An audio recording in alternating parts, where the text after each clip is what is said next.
Cool. Okay. Hi, everyone. I'm Ali. I'm a compulsive overeater. Good to be here. Very grateful to be abstinent. Yeah, and I love step 3. And I'm looking at page 61 in the big book, where sort of scanning over page 60 and 61 first, because, you know, for me, when I do a share on a step, I always, you know, I need to have done the previous steps. They need to be solid for me. You know, for me to do a step 3 when step 1 and 2 are wobbly, it's not going to be an honest and thorough and rigorous step 3. You know, so you know, my powerlessness over food, I don't remember having any control over food ever. I remember being, you know, young and binging on bowls of cereal, and from the age of 3, overweight child. And my abstinence day is the 5th of September 2017. So I have been abstinent since that date. You know, so before then, you know, as lots of people share sort of my you know, food was my higher power, really. Food was my comfort. And you know, throughout the years, I kind of tried so many diets, and, you know, I was other addictions, and everything was my higher power: food, sex, money, people, work. And you know, and that hole in the soul, just, there was an illusion that it was temporarily full, but it's always temporary. You know, for me, that's that's why you know, coming into this fellowship, you know, I've got a living problem today. I don't really I don't crave food. I don't crave sugar now. And my issue now is a living problem, which is why I need the steps. And, you know, my sponsor always says, you can't take a day off in this program. There is no coasting. There's either going forwards or backwards. And you know, so for me, coming and I love where, like, sort of looking at that, you know, the steps 1 and 2, you know, our page 60, our description of the compulsive overeater, the chapter to the agnostic, and our personal adventures before and after make clear 3 pertinent ideas. A, we were compulsive overeaters and could not manage our own lives. B, that probably no human power could have relieved our compulsive overeating. And C, that God could and would if God was sought. You know, so growing up, you know, I didn't have the best of childhoods. I didn't trust adults. I you know, I didn't feel safe. So for me, security was derived from, like, temporary measures: food, people, and obsession. So I was never in the present, because being in the present was painful, you know. And so throughout my kind of teenage 20s, it was that kind of continual negotiation with food. If I just eat this, if I just have this body, then I'll be happy. And I'd been in another fellowship, you know, since 2009. So I thought my food was kind of okay, but actually, so my weight, the variations in my weight weren't as extreme. You know, at my biggest, I've been 13 stone. I'm 5'4", so that's overweight. And you know, and I've been the other end, where I've restricted to the point I've not had a period, and I've over-exercised. So that's kind of my pattern. And the thing is, with this disease, it's cunning and baffling. It changes. It moves.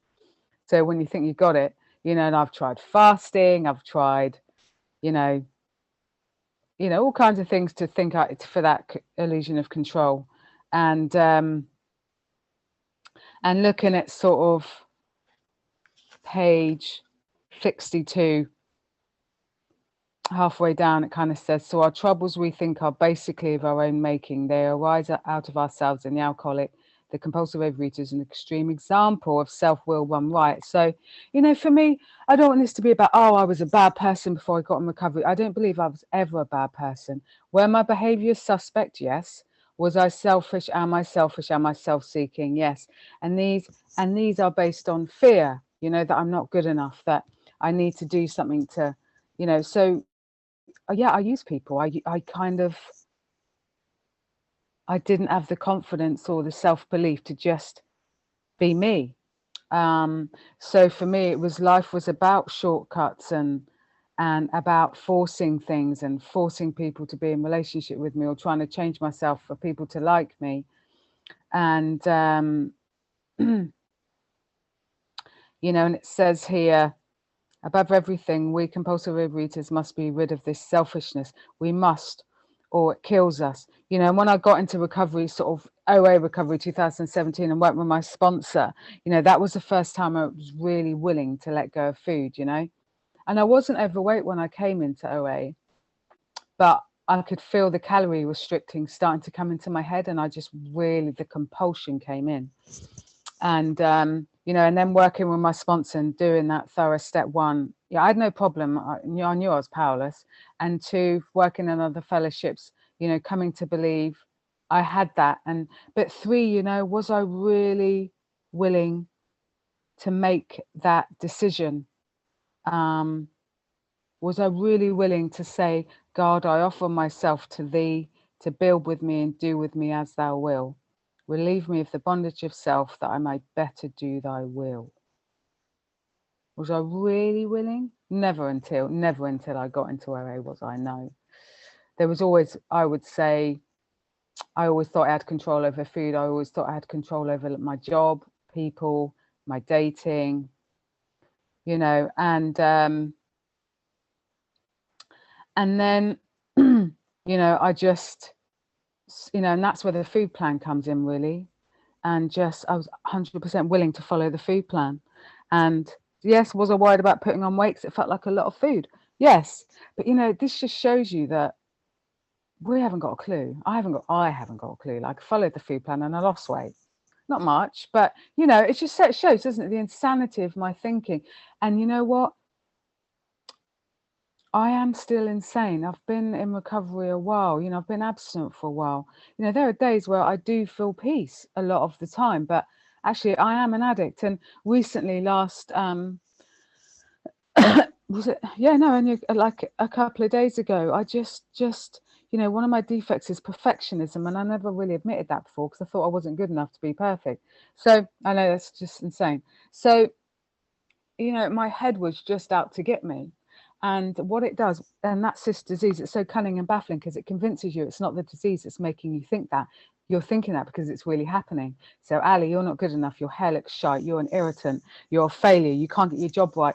You're bloody, you know, I had physical issues and it's affecting my sort of sex life. And it's like, oh, shit, you're a crap girlfriend. And, oh, God, you got to see your dad and you don't want to see your dad in the care home. Oh, shite, everything, and you're just a bad person. Why is, yeah, and I gossip at work. Why does no one else seem to gossip at work? Why is everyone so calm and no one ever seems to get annoyed with other people every minute?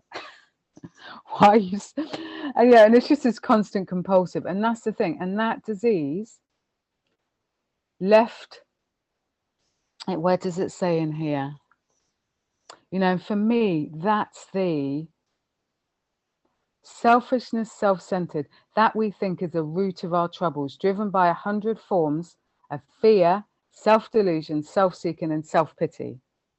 We step on the toes of our fellows and they retaliate. And at that point, you know, I was like wanting to self-harm, you know, and I called my sponsor and I called my temporary sponsor, and it was just like, you're just in complete self-pity. Call someone, get out of self. And I was like, yeah, but I've got this health issue, but I hate myself. And there's something so comforting about going, I hate myself, you know, because that's familiar. But the truth is, obviously, if I'm still doing it, I'm getting something out of it. You know, let's be honest. And that's about this program, isn't it? If I'm doing something that's working against my program, I'm not doing it because I'm making a decision. Yes, I am powerless, but I can make a decision to turn to the program and ask for help and use the tools. And, you know, and it was kind of relentless for about, I don't know, about 8 hours. But I used the tools, I read, I outreached, and then I just faked it to make it, you know. And I was talking to my higher power, but I needed more than just prayer. And then, yeah, and then the kind of next day, and since then, I can still feel it there, but you know, I do know it will pass. And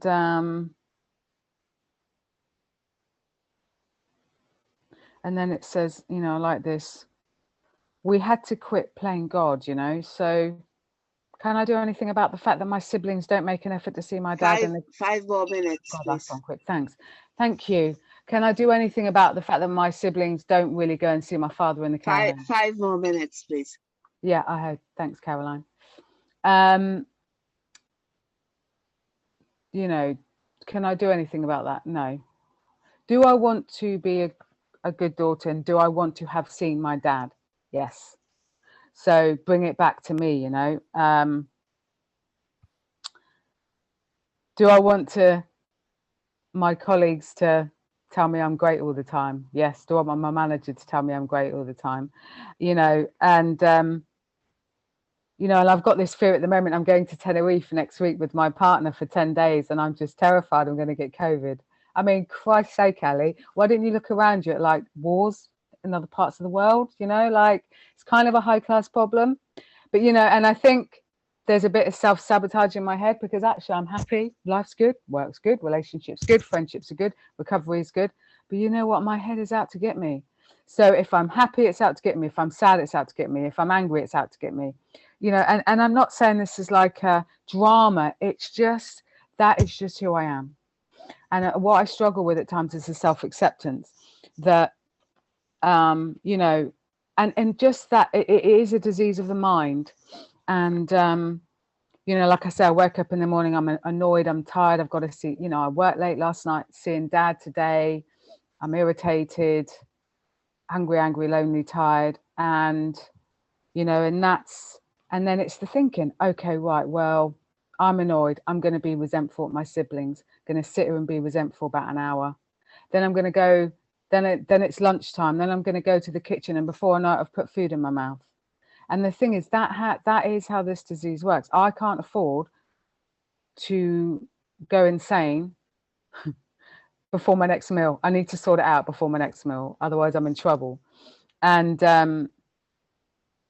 you know, and the thing is, when I do that, and I do the next right thing, or you know, I make amends to the colleague, which I had to do for, you know, being an arse, or you know, when I make that call to someone, when I do a bit of reading, when I do service, you know, something happens outside of myself, something, I kind of get this lightness of spirit, and I'm relieved of the bondage of self, that I'm a better do thy will, and then I'm able to help others. You know, but when I abandon myself to God, which I don't feel like I've done the last few days, at times maybe, but when I really abandon myself to my higher power, something comes in. I allow the sunlight of the spirit, and then life kind of flows. That's when I know I'm kind of in the middle of the bed, in, you know, in the river, let's say, when I just cease fighting. I just, you know, and when I do that, then I'm in the present. Then I let go of the outcomes, and that's when I know I'm on the right path. It's when I'm thinking about, okay, so what? So I'm going to get COVID. If I get COVID, then by Thursday I need to do this, and then I need to make sure I do that. And when I'm doing that, I know I'm in self-will. So now it's kind of God. Every time a thought comes in, God, God, God, shoot the arrow up and just ask God for guidance. God, do for me what I cannot do for myself, and restore me to sanity around work, relationship, my thinking. You know, I say it every morning. And give me the courage to trust you, because at times I don't trust my higher power, because I believe things on the earth have more power than my higher power, and they don't. But it's because I really want them. It's because you know, and there's nothing wrong with really wanting something, wanting a relationship, wanting a good job, wanting a holiday. There's nothing wrong with that, you know. But I think in my head, I feel like I don't deserve it. And again, hand it over, you know, making that decision to hand my will and my life over to my higher power. And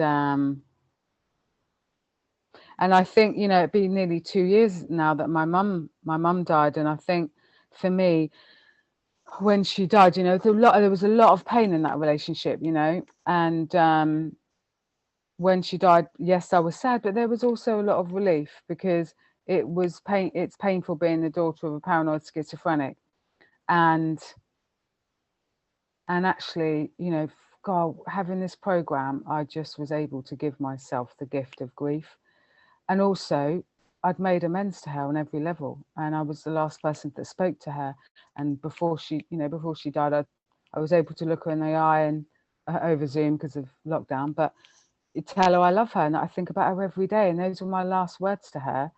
And you know, and after that, my connection to my higher power really deepened, because I just felt like wherever she is, wherever she went, you know, she's being Time, looked please. after. That's lovely. Thanks, Caroline. Yeah. So I'm really grateful for being of service today. Thanks, everyone.